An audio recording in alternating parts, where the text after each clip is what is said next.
Hello, everybody. I'm Candid Frank Stanishi of CFL Talk. Welcome to the Spanglish World Network on Zingo TV, channel 250. Please remember to download the Zingo TV app at the respective app stores for iOS and Android devices. While you download the app, make sure you rate and leave a comment. Both apps are absolutely free. Zingo TV is available on Google Chromecast, Amazon Fire TV sticks, Roku sticks, and also on all smart TVs 2016 forward. Joining me now is the one and only David Morris Sudi. David, welcome to the CFL Talk Show. CFL? Yeah.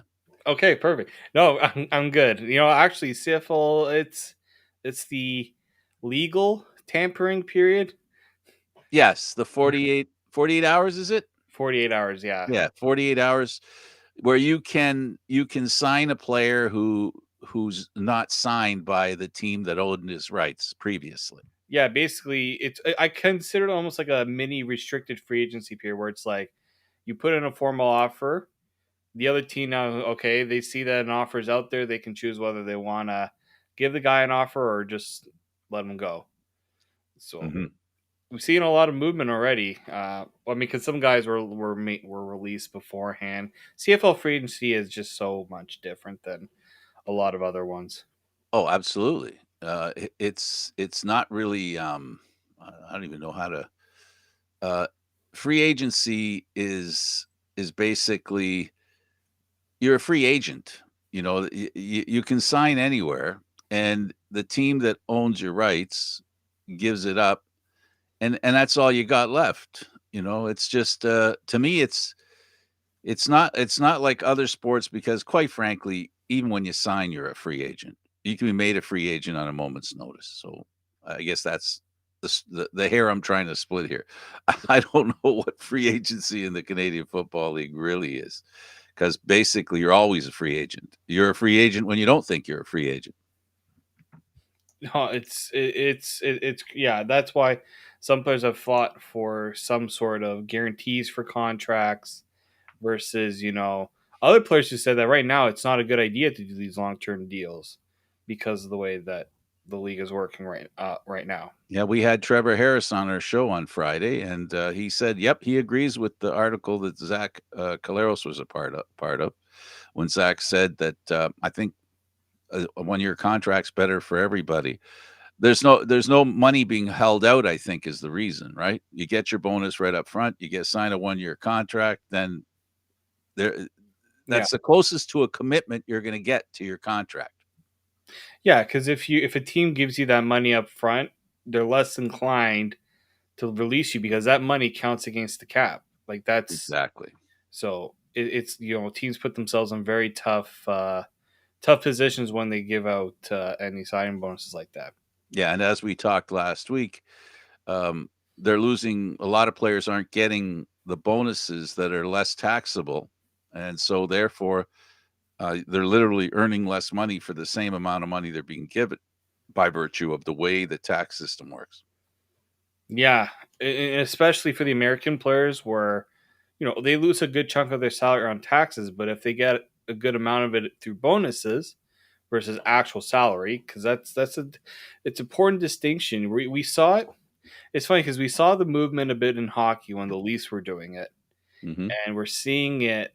I think the CFL, that's something that the American players want to use a little bit more, but aren't going to get that right now because it doesn't benefit CFL teams to be handing out signing bonuses, which are basically guaranteed. Once you give it out, you can't have it back. Yeah, absolutely, absolutely. Um, some we had a free agent signed. McLeod Bethel Thompson was signed by the Toronto Argonauts. We enjoyed talking about the Argos because we spend most of our time in their press box. So um, they've signed him, and I can't believe that he didn't get a decent payday, which probably means for him to really have some tough competition in camp might be difficult. I also just think that he's done well for them, but he still hasn't reached that next tier, right? You're paying for what he's done to this point, not what I think you're trying to avoid paying for what you think he's going to do rather than what he's done. Or I guess another way you can put it, David, that the team thinks the best that he's got to do, that he's going to get there. You know, he's been knocking on the door. He's knocked on the front door, he's knocked on the back door, he's knocked on the side door. He just hasn't figured out how to get inside just yet. He hasn't had that moment, the moment when, success is what it is. It's a playoff victory, right? He hasn't had one of those yet. Needless to say, having said that, he hasn't had a Grey Cup championship either. What he's mostly had. Oh, I see Danny's joined us. Hi, Danny. Oh, How that's you doing, buddy? fine. Oh, it's Devon. Oh, shoot. Yeah. Sorry, I couldn't even see him. Devon, welcome to the show. Come on, Frank, clean those glasses now. I do have to, man, because you know what it is. I've been having my hat on sideways too long, and I think it's rubbed up against my glasses. Yeah, the only reason I would have the hat on is to cover up that. As you can see, it's fading fast. David can relate for sure. See, I actually wasn't looking at your face. I saw the side of the screen. That's all I saw, because I have some. Never mind. No excuses. A silly mistake on my part. Well, in case you folks out there don't know who Devon Claybrooks is, he was the defensive coach of the Calgary Stampeders that won the Grey Cup. Went on to the British Columbia Lions to be the head coach there. Things didn't really work out the way you would hope. You had a how can I put this? I think you had a really good long-term plan, but unfortunately it had short-term existence, right? I mean, is that a fair way to describe what happened? Well, that's kind of how it happens with professional sports and being in the profession that we had chose. So you just kind of roll with the punches, and as long as your name's on the back of the check, the guy that signs the front of the check is in control. Absolutely. So tell me, what have you been doing since you've been out of the league? Just enjoying life. Can't really complain too much. Dabbling in a little bit of real estate, restaurants, different things like that. Just keeping busy. Still doing some volunteering and mentoring and things like that, or trying to give back type of thing. I heard there's a pretty good restaurant in Calgary that you might have something to do with. Yeah, it's called The Porch. It's on 17th. It gives you that Mediterranean vibe with an LA twist. So, Napa Valley, trying to feel like the indoor outdoor dining experience. So that's kind of what we're trying to do. I think the outdoor dining part might be a little bit tough right now.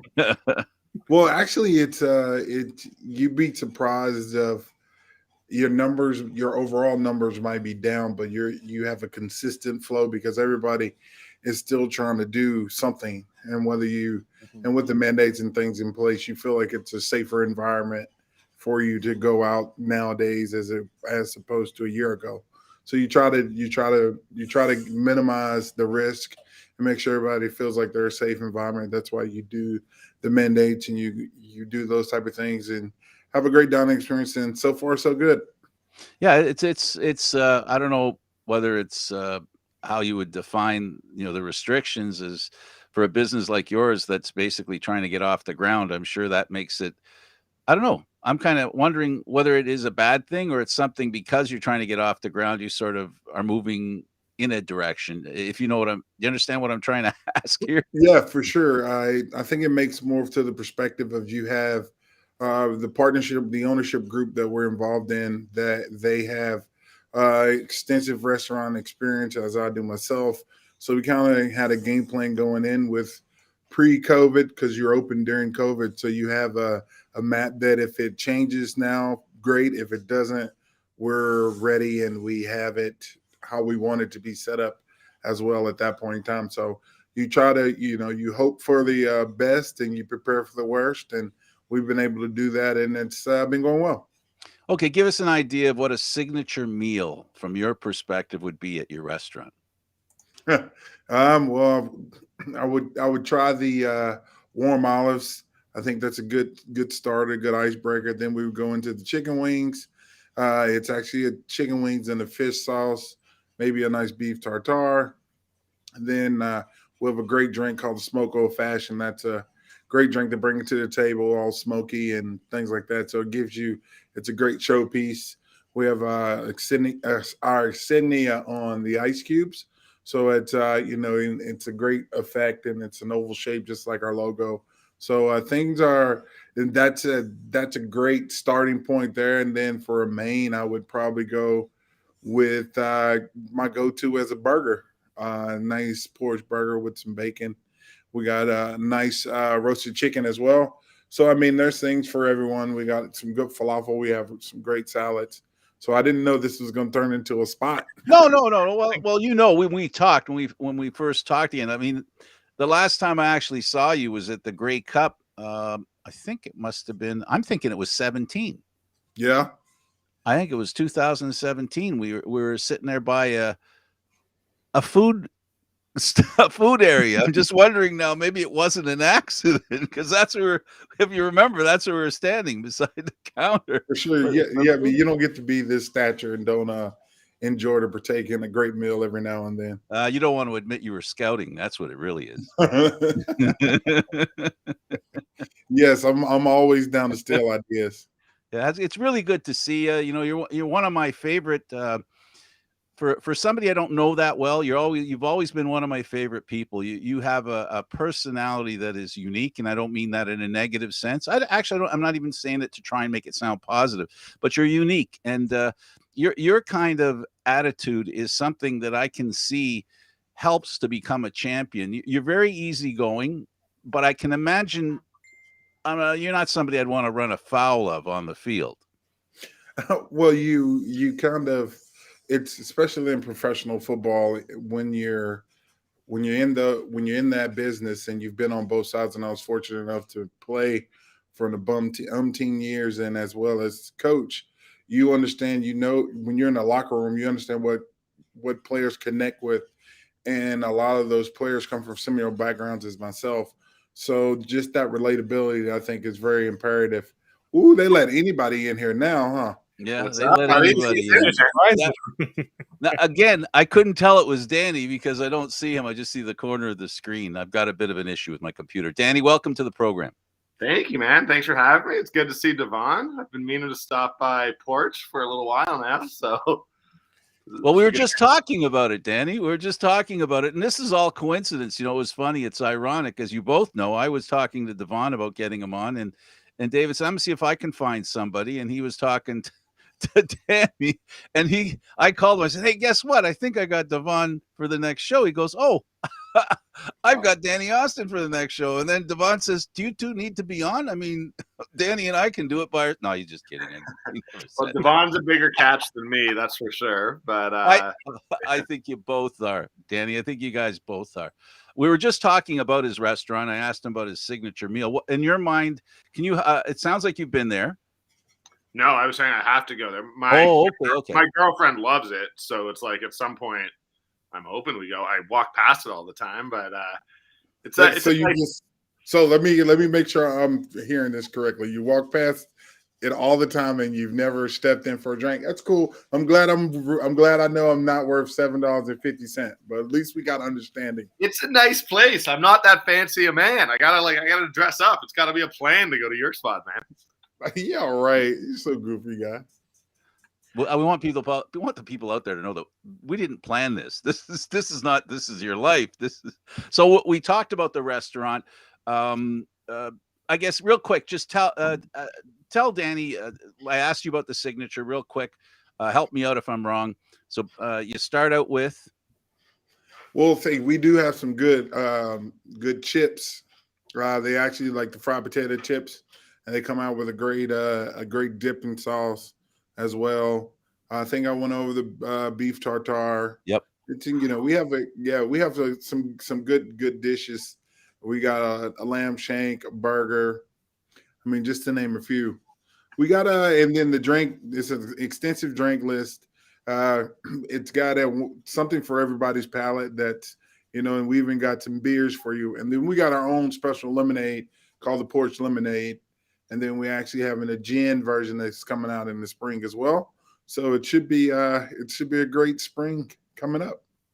All right. Now that we've got the two of you here, Danny, you write for the Calgary Sun.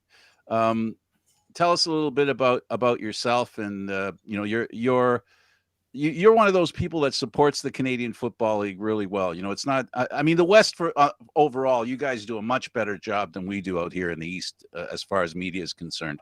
But tell us a little bit about the Calgary Stampeders and your love of the game of football. Yeah, I mean, I grew up in Toronto, so I was an Argos guy growing up, and then middle of the season in 2016, which, as Devon knows, the Stamps were really good in 2016.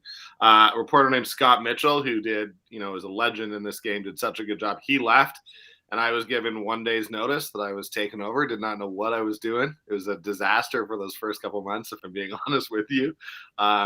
The Stamps kept winning every game, but I would write about how they would get outscored in the third quarter. And then finally, Dave Dickinson pulled me aside, and he was like, "We're getting outscored in the third quarter because we're up by 20 every game, man." Like, but yeah, I don't know. And then I'd like to think I got the hang of it. Was super fortunate to cover a team sort of 2017, 2018. It was kind of hard to write anything bad about them because they were so good. And since then, it's kind of taken off from there. But yeah, I mean, I ultimately didn't know I was going to fall in love with covering it the way I have. I've covered NHL. I'd way rather do football any day of the week. The athletes are just so much more engaging. So much more giving and sort of understanding of what the reporter's job is. So yeah, I mean, I feel really fortunate, honestly. Well, you are fortunate, and both David and I are very fortunate as well. We get the chance to be respected by the Canadian Football League. We've been to the Grey Cup, saw you at the Grey Cup. The beauty of the Grey Cup this year was a little faint, a little less. There was a little less shine because of the situation, but I was kind of pleasantly surprised the way it went.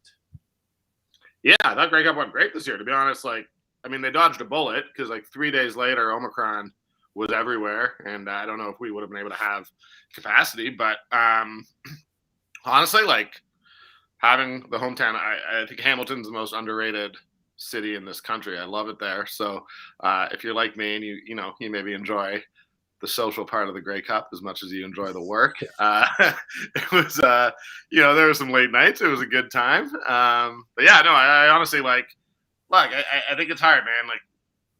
We all get wrapped up in all the negative. The fact is, man, it was hard. I've talked to some of these players. It was not easy this year having to go through all those protocols to get through. We saw what happened with all the other sports kind of in late December. Yeah, there was a little bit of luck involved, but they got through with only Edmonton canceling games, and that's Edmonton. So I think it was a huge success, and honestly, the Grey Cup, it felt normal to me. Hamilton did a great job. Even though I don't know, Devon, to what extent you've gone through the ritual of being tested. I was never tested till I got to the Grey Cup. It was the first time I got tested. Good news for me was the swab was only that big. It wasn't one of those swabs. So, I was kind of happy about that because I didn't feel the back of my head being tested. I got in trouble because Don Jackson, who I hadn't seen since 2019. Oh no. He saw me, came up and gave me a hug, and I didn't know that it was not allowed. Yeah, so I got reamed on by. I mean, they were fine about it; they were cool, but it was the COVID protocols were crazy. I did the same thing with Zach Calero. Zach saw me. I wasn't going near him. Zach was coming over. He goes, "How you doing?" Right? He went to give me a hug, right? And I changed it to a handshake. And we're 4 or 5 CFL executives around. They grabbed my hand and they pulled it away from me. And I went, "Oh my God!" But other than that, it went rather smoothly. When it comes to Grey Cups, this was. You talked about party. There were parties. It was a celebration, but it really was tamped down a little bit. Devon, if I can bring you into it as far as Grey Cups are concerned, I don't know. Did you go to this one in Hamilton? I'm assuming. Oh no. That was too much trouble for me, and it's way too cold. I'm not going to voluntarily go into that normal of a temperature. I don't think that would be very, very high on my IQ meter for sure. Which Grey Cup were you at last? The one I saw you at 17? 18. You were there at 18? The one that they won. Yeah. He was DC. Yeah, the one that you won. Oh. First thing to go, Frank, is the memory. It's for me, it's taken a while because it's never mind. I'm a lot older than I look. And then add a couple of years. There's what I meant to say was anyway, I want to know the experience you had not as a player. I Well, missed my point. it's a totally different Or a animal. coach. I mean, because I was fortunate to go in Montreal and in Calgary as a player, and then I was fortunate to go as a position coach and as a coordinator. So I've actually saw it from 4 different facets there. As a coach, is just totally different because you you don't have the responsibility of the player, but you do because and nowadays with perception is reality.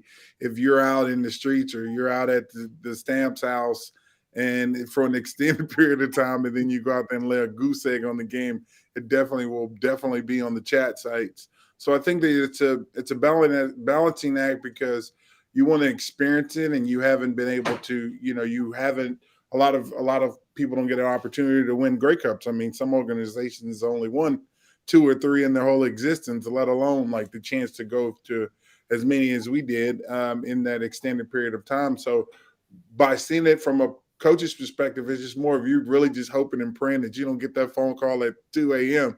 that a player has done something stupid.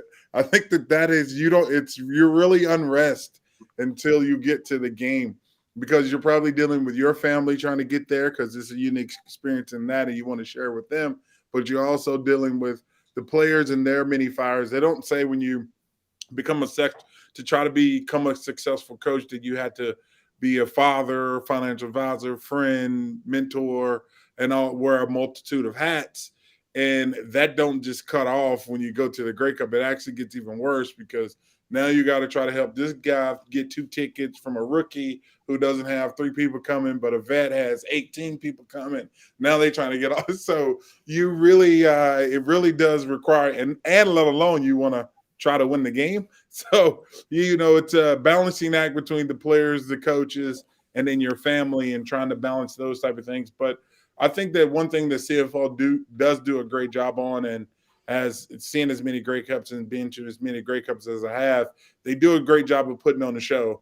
I mean, it is Danny and I do partake in a beverage or two, so we do know that they do extend the life of the party. And I think that each individual team as well does a unique job and put their own unique spin on it at the Grey Cup with each place having like Riderville and that type of thing and, the spirit of Edmonton. So different things like that each team brings to the table, even though, and that's what makes this league so great and unique is where you see Rider fans all the time, but you see so many fans from all over the country supporting their teams, and they've had these traditions that, my grandfather's grandfather took me to my first Grey Cup type of thing where they've been going for years and passed it down from generation to generation. So I think that it's Grey Cup is a great experience, and the NFL could learn a couple things from pointers from just the experience. I mean, I think that they just have an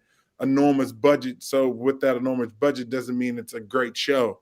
And I think what the CFL does is they maximize that and able to put on a great show. Yeah, and the final thing is, I guess the point I was getting at is your interaction with with the fans. You touched on that, Danny. As a reporter, you get to be I don't want to say a fan, but you get to, like you said, you get to imbibe, or you get to enjoy what's going on around the game. What makes the CFL, in my mind, and I think as a reporter, you've probably seen it.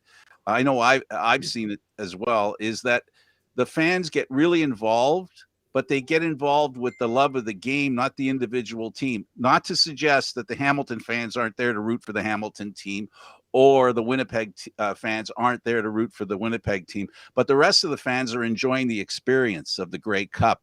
And I think that's what Devon's leading up to. But yeah, and everybody's welcome. I mean, Devon's been to Super Bowls. I haven't, so I can't compare. But I mean, as far as I know, that each team throwing a party where everyone's welcome. I mean, that's unique to the CFL. That's unique to the Grey Cup. And I do think that it puts the fans front and center. And the fans are still the biggest asset this league has in a lot of ways. So, yeah, no, I 100% think that's what's special. I mean, it's why, I'm not on TV, so nobody knows what I look like. So I can go to a Rider party and they don't give me too hard a time. But, yeah, I honestly, it's why all of us in the media just kind of want to be at Grey Cup regardless because, where else do you get that? I've never heard of that happening at any other sporting event ever, right? So yeah, absolutely. And again, I think it's why those of us who defend and love the league defend and love it, because Yep. I think that is unique, and it's a little bit more homegrown and a little bit more connected. And I think that's always when people talk about what this league needs to do, it's fostering that, really. David? Well, yeah, no, and I think that's especially important. I was a little concerned that this Grey Cup might have lost a bit of that charm, because this was my first Grey Cup ever. I'd never been to one, even though I grew up in Toronto. I never even went to the ones in Toronto, but I always heard that the what the atmosphere was like. I thought, with the restriction and protocols, I'm seeing like, is this going to be like the same sort of feel, the same atmosphere? And talking to some of the fans and now hearing you, it sounds like they were able to pull that off. And I think that's probably the greatest triumph that the CFL had. And a big part of that has to, like, the credit for that goes to the Hamilton fans, because a lot of the parties were thrown by, like, there wasn't a Stamps house or anything. And, like, I shouldn't joke, but, like, I have no idea how I didn't get COVID. Like, honestly, We were a 3-day, like you said, Danny, you couldn't have been more accurate. It was a matter of days. If that Grey Cup had been arranged to be at the regular date. I got back to Calgary on the Tuesday, and like 25 players got COVID on the Tuesday. Yeah, and I'd just been there drinking with no mask in parties with like 300-400 people at a time. Like, I do not know how I didn't get COVID. It's crazy. You might be super vaxxed. I am super vaxxed. Super immune. The thing is, I know I didn't get it because I got sick and my girlfriend got sick, and she gave whatever she gave, whatever we had, to her parents. And then last week, her parents got COVID. So we know we didn't have COVID no matter what, because they got it a month later. So I don't think there's any medical journal. I can tell you that. Yeah, we're all getting by day. We do what we can. David might tell you about the experience. No, it was Eduardo that was with me at the time. I game day, I went in. They changed where we got to get tested at game day, right? You have to go to the other complete side of the stadium to get that test to go in game day.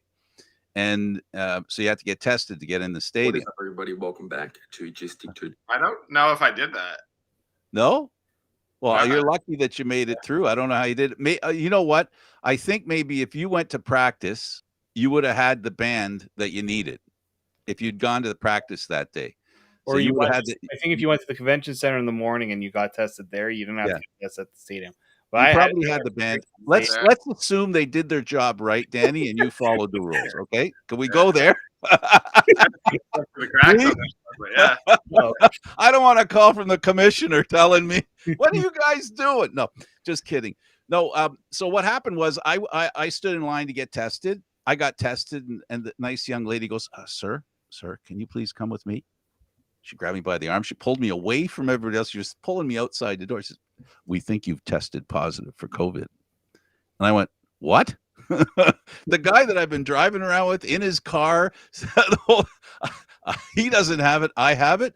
Well, what happened was I didn't realize, because I was so shocked. One of them was handing out the stuff, right? And the other one was looking at the test. Well, they didn't give it the 5 to 10 minutes of sitting in the liquid for the, for the test to become valid, if you follow what I'm saying.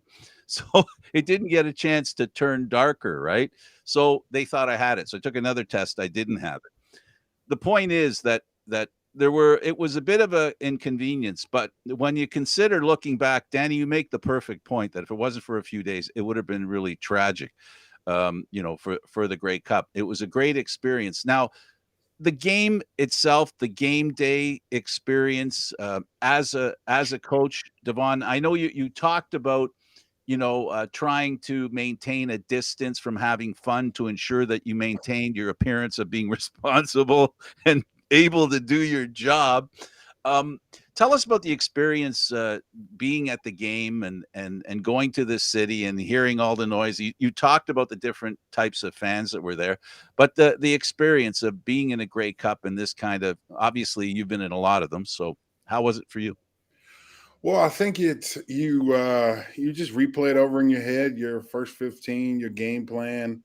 I mean, if you think back, I remember we played Ottawa we before I was knocking on the door, before I could blink, we were down in Toronto, I think, and I think BMO. we were able to fight back and to go to overtime, and we still lost. But I remember I was like, I was looking at this call sheet, and it's so funny because when you watch football coaches on television, and your call sheet has two sides, so when somebody's looking for something, when he flips that thing over a few times, he don't have the answer. He's in there trying to figure that out with the coaching staff. But kudos to the staff. We was able to rally, and we still came up short in overtime.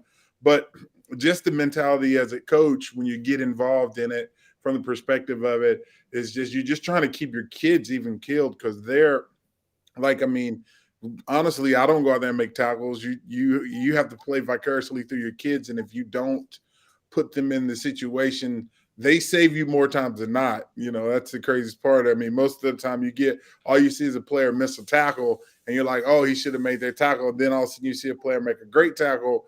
Lo and behold, he should have been the high player, and he just rallied down and was a ball player and made the play and saved the touchdown or saved the play.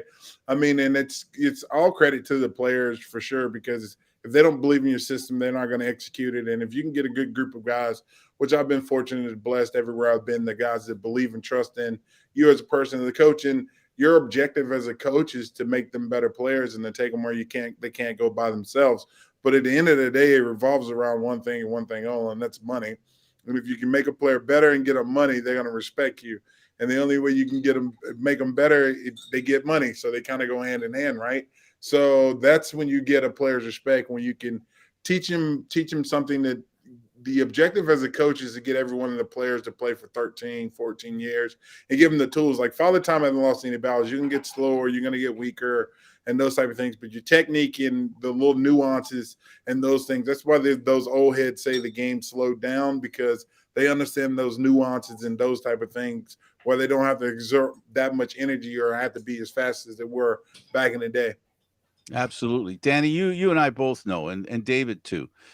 There's a mantra with all the interviews. When you talk to the players and the coaches, they all say almost the same thing. Everybody says the same thing. It's like, they've got a written script.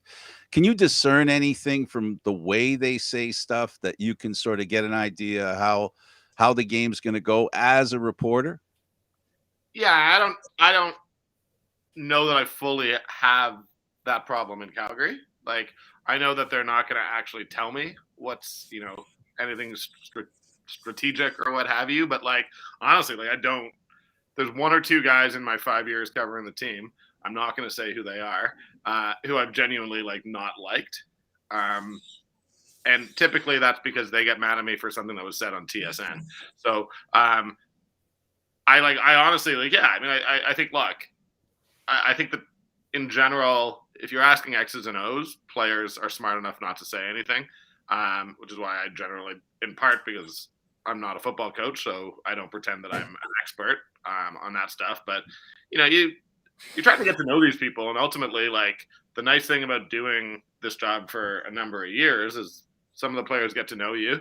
And, I can now rely on a guy like Jameer Thurman to tell a rookie who I'm interviewing for the first time. Hopefully he'll be like, yeah, Danny's a good guy. You don't have to worry about him screwing you. And that's kind of the key to the whole job, I think, really, is gaining a little bit of trust and not violating that trust. And yeah, I think that, look, the challenge is always trying to be interesting, but let me tell you, it's a lot easier with CFL guys than it is with hockey players. I can promise you that. I don't doubt that. David, you've had a chance to interview hockey players, if I can segue that, for the NHLPA, and you now had a chance to go to a Grey Cup and be involved in interviewing players and teams about the biggest game they have of the season. What were some of your, just give us an idea of what it was like for you the first time? Well, and coaches too, right? Because we generally don't get a chance to talk to all the coaches during the season, right? So I find it's great when all the coaches are out there, and I'm sure the coaches, maybe some like it, some don't. I know Devon probably. I'm sure you enjoy it. It's again to talk to us if we ask good questions. Devon was always good. You were always Danny wants to make sure he knows that you're one of the good ones, not one of the ones that are giving him the problems. But it's a rule number one in media: say a lot and say nothing, but keep it interesting.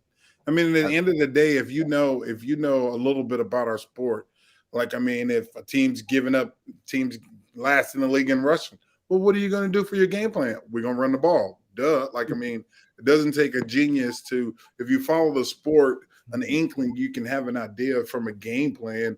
I mean, it's so crazy because as I talk to kids in high schools and things like that, they always want to know how complicated is the playbook. And I'm like, actually, the playbook's probably the same as your junior high playbook. It just sounds very extravagant, but I mean, Mac Blitz is still the Mac, no matter what level you're at, right? So different things like that for sure. Devon, I think what you're telling me is that we're really not interviewing. Well, first I'll tell you my experience. That when I started doing this about 10 years ago, the Argos used to say, okay, Frank, you can hold your microphone, but don't ask any questions. I said, okay.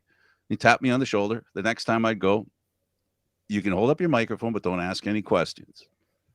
A year goes by. They go, okay, you can ask one question. All right, so you ask one question.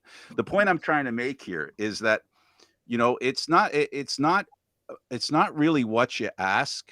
Honestly, it isn't what you ask, it's how you ask. And a lot of times as reporters and watching this kind of stuff, what makes Danny a good reporter, what makes, David a good reporter and me a fairly good one, is the way we ask the questions. And it's very important.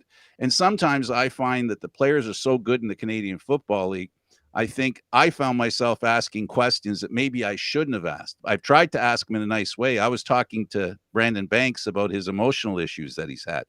And I've asked him from the hero aspect, because anytime a player runs into something, right, and it's something that I want people to know that they're normal and that they're just like people, right? And they can get through it too. They have challenges and they can get through it too. I didn't realize how stupid a question I was asking that I could have really, the trap door might have opened up on me and I might have had my my ability to ask questions revoked. Have you ever had a question that you go, you really don't need to ask that question? And how do you handle that, Devon? You don't have to be specific, but sometimes we reporters, we ask questions that maybe we shouldn't ask. Well, I mean, you try to look at it from an analytical standpoint of knowing that as a reporter you have a job to do. So you try to think about it from that perspective, and your job is to bring interest to your paper or your blog or whatever, your podcast and that type of thing. But I think what the rhetorical question is when you go out here and you get a spanking, and then the first question is, now you've seen we've given up 180 yards rushing, and that's right there on the top of the stat line. And the first thing you say is, Devon, what happened today? What do you think? They ran up and down the field like they were doing a halftime show. So, like, I mean, some things are like that are kind of like questionable, but you also want the answer from the coach's perspective of why you lost. So when you look at it from both sides of the spectrum, you kind of understand and get it. David, where does your question come from when you ask your questions? Oh, yeah, and you know what? I always have to think about the question too, right? And do I understand what I'm asking? That's the first and foremost, right? And it's also, you're trying to create a story, right? You're trying to create a storyline, and I always want to make sure it's a fair and balanced, take, right? I'm not, if I have some sort of I also kind of look at it as a fan as well too. In some cases, like fans always are asking, certain questions. I'm like, well, as a media member, I have the access to ask the players and the coaches sort of questions that the fans have. I'm not going to ask it like a fan because some fans will be a little more direct about it. So you kind of have to like approach it in a way that the coaches are going to want to answer to provide, a logical answer or an explanation that you think is going to be good enough to use. Because I've done as well as I can to not have players kind of look back at me and be like, sorry, what were you asking again? Like just totally dumbfounded with what I'm asking.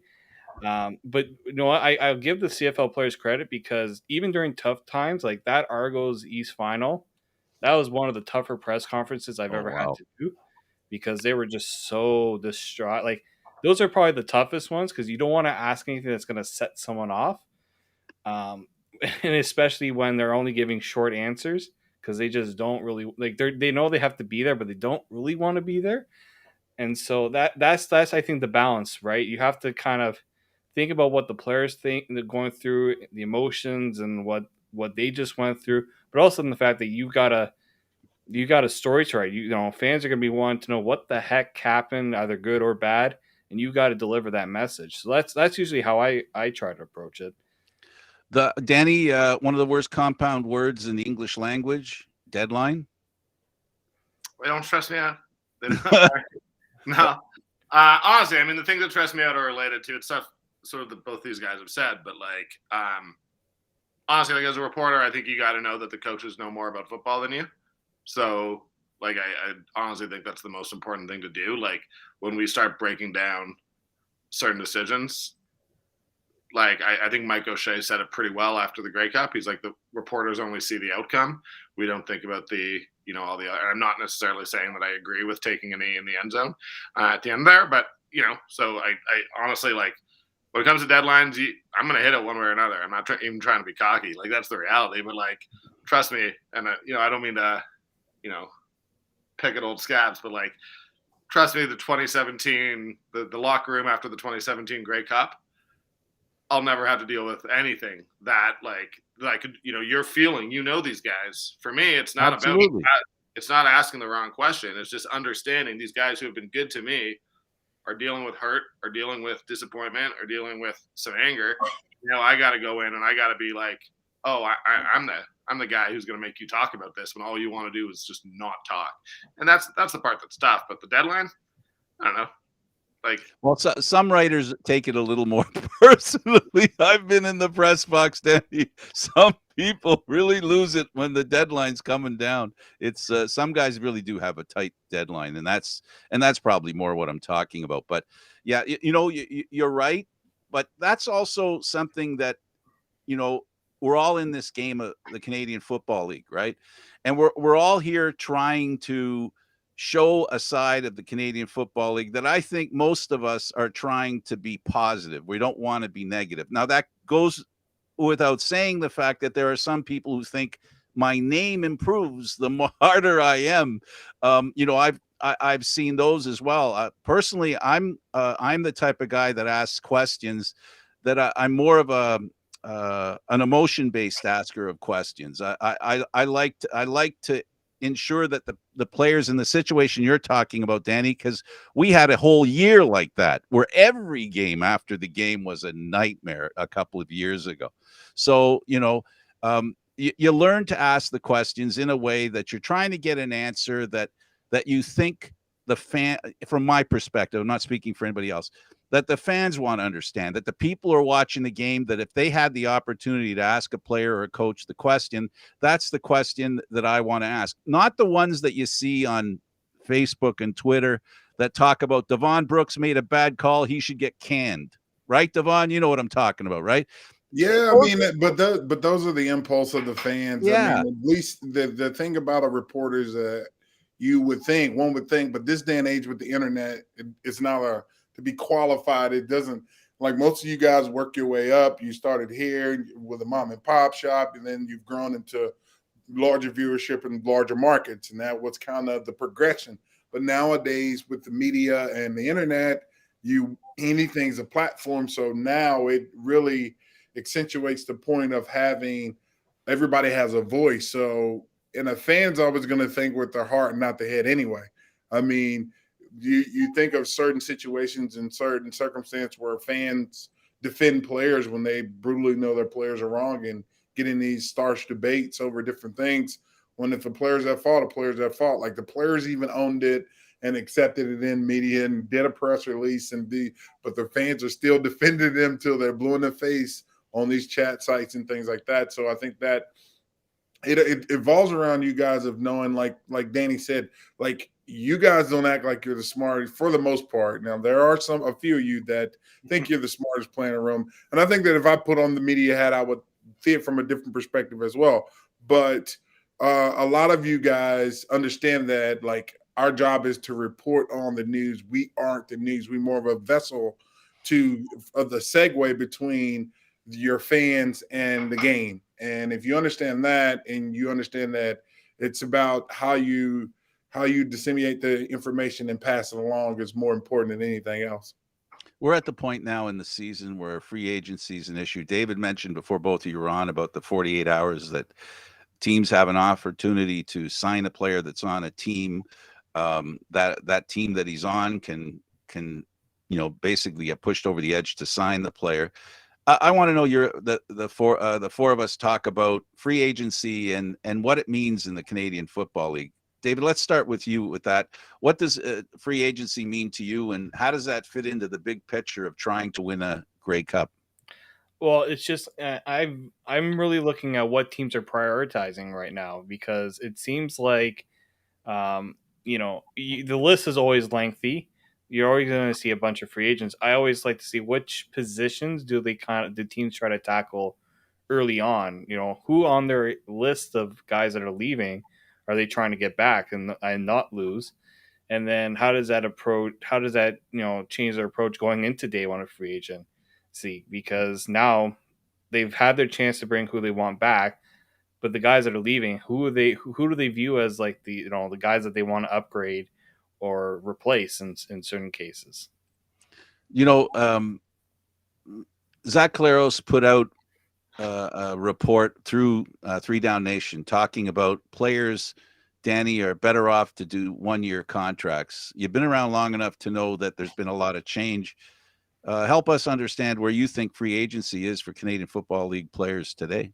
And that's not happening in Calgary. I've never seen Calgary sign more guys for 2-year contracts than they have this year. Basically, their entire offensive line, Mike Rose, Derek Wigan on the D-line, Kadeem Carey today signed up for 2 years. So I don't know where Zach's coming from on that. He's an older quarterback.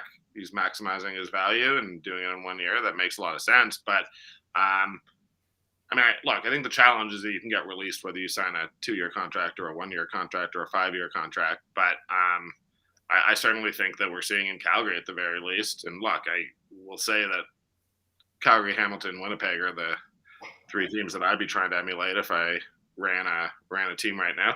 And they're going for the 2 years contracts and for getting that stability in. And I think it counts. And honestly, in a sport where you can get injured, my opinion is, why wouldn't you sign a multi-year deal?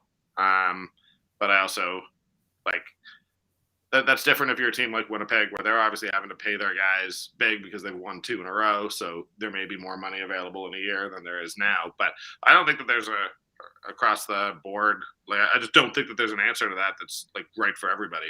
And I certainly think that it's notable that John Huffnagel, who, has built winners in Calgary, unlike anyone else, I think the fact that he's turning towards 2-year contracts is significant, is something that people should be paying attention to. And I haven't talked to him about it. I don't know why he's doing it beyond the obvious. He's got a young team, keep them together for 2 years, have a run at this. But yeah. Well, I think it's an emotional thing. I think it's a table they're trying to set for the players to understand that, that this is an organization that wants you, and not that signing 1-year contracts, Devon says teams don't want you. It's all about commitment. And really it comes down to money. It comes down to the money that's going to, exchange hands. It's tough being a player in the Canadian Football League because the money isn't yours until they actually hand it to you. Well,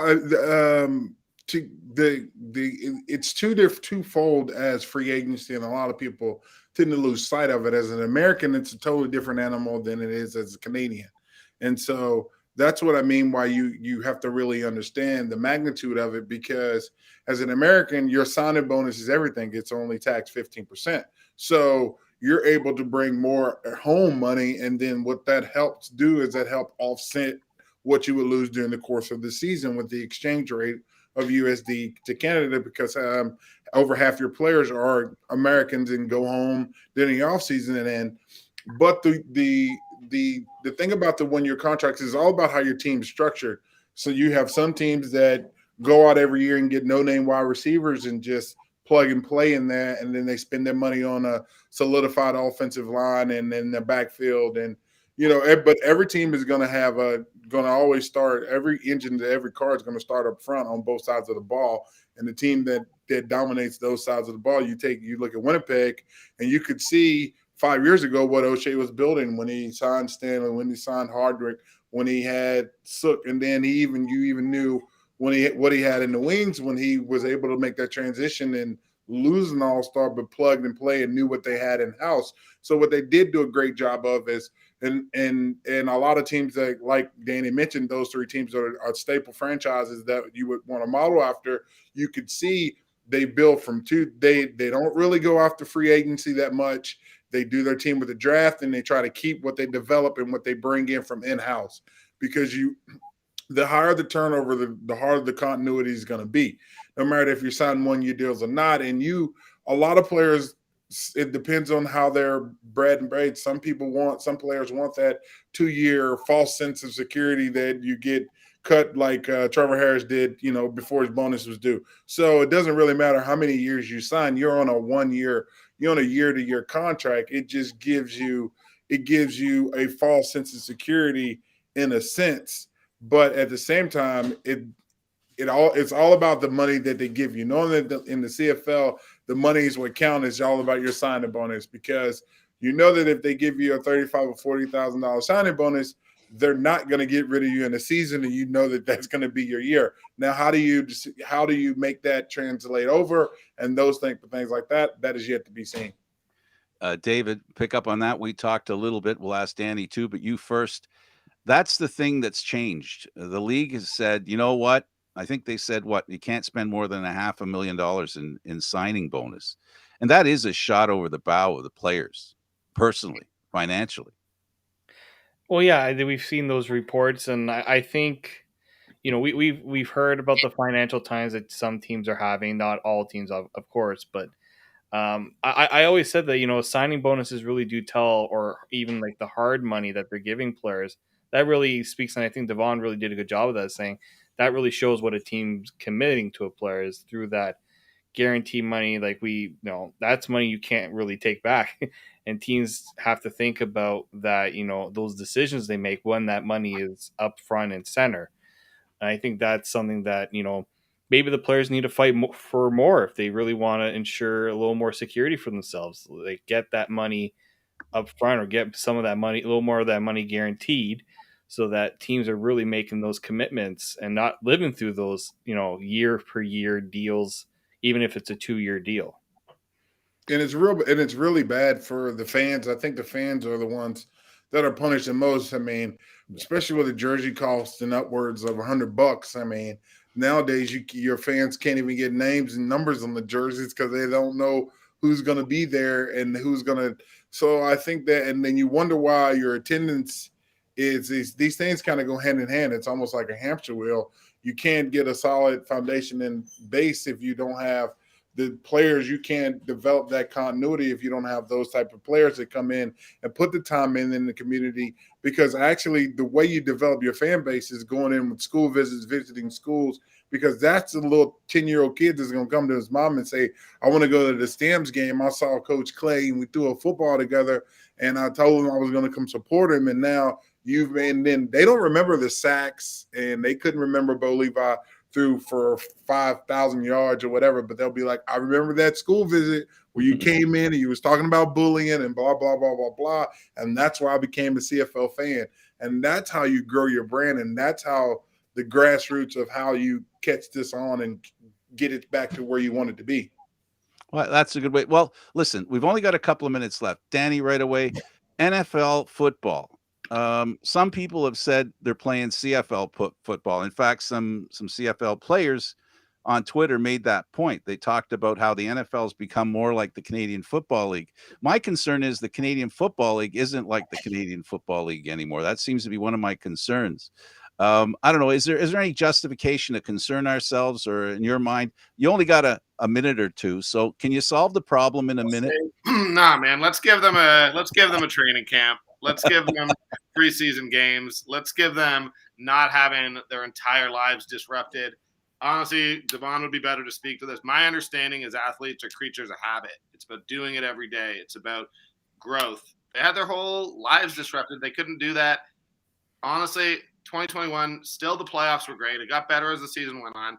No, there's not a Josh Allen or a Patrick Mahomes, but let's give them let's give them a year to fix it. I honestly have absolutely no worries about that. I still think it's a good game, and I think that anyone who forgets that they didn't have exhibition games, well, remember that when you look at the early season games and some of the bad scores. I'm glad you agree with David and I, because that's what we said when we had time to talk about it. And that really is, Devon, that is the real tough thing that the CFL has gone through. You know, the pandemic hurt the CFL more than it did any other league because it relies so much on American players to cross that border.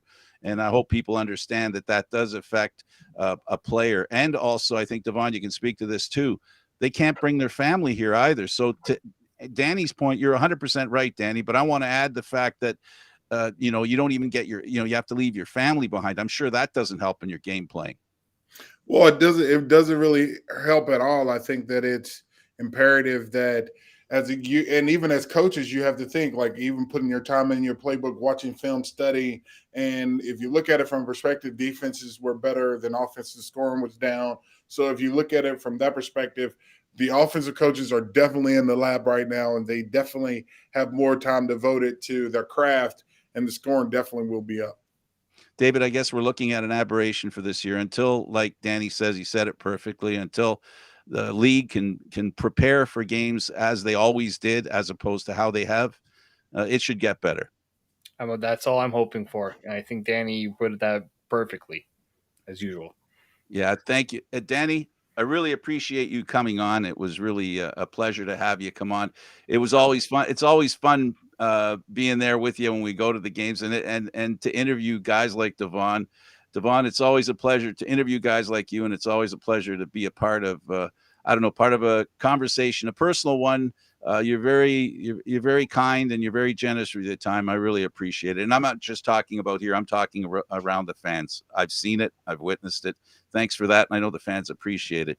David, it is always awesome. Thank you very much. Later, guys. I got to go eat, so we'll talk to you guys later. Bon appetit. Hey, there's a nice restaurant somewhere. You guys have a good one, guys. Yeah, you too. All right, for David Morisuti, Danny Austin, and Devon Claybrooks, I'm Candid Frankston Ishii. Thank you for watching CFL Talk, airing live Mondays at 9 p.m. Eastern Standard Time. This show can also be heard on the Spanglish World Radio Network. For CFL Talk, news, entertainment, and other sports programming we offer, please check out spanglishworld.ca. Spanglish World. Watch it, hear it, read it, download it, and live it. Thanks for watching, everybody.